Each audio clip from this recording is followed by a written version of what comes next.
U.S. President-elect Donald Trump's rhetoric during the presidential campaign raised concerns that if he won, he would tilt toward improving relations with Russia at Ukraine's expense and rethink the nation's involvement in the NATO alliance.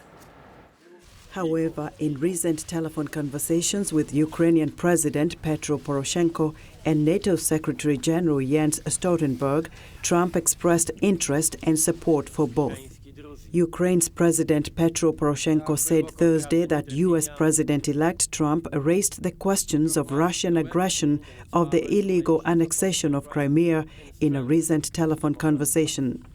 Speaking at a joint news conference in Brussels with European Council President Donald Tusk and European Commission President Jean-Claude Juncker, Poroshenko said he had an opportunity to give Trump very detailed information about the latest situation in eastern Ukraine and in Crimea.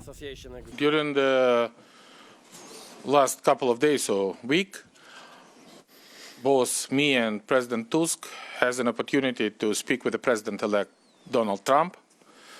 By the way, we call each other before this phone conversation, and I can confirm you that the question of the Russian aggression, illegal annexation of the Crimea, was raised by President-elect Trump in my phone conversation. I hate the idea to disclose the first phone conversation among the President of Ukraine and President-elect, but I have an opportunity give him very detailed information about the last situation on the east of my country and in Crimea. The Ukrainian president also said his country has strong bipartisan support in the United States, in Congress, among the United States politicians, both Republicans and Democrats, and we don't expect any significant changes in this bipartisan support.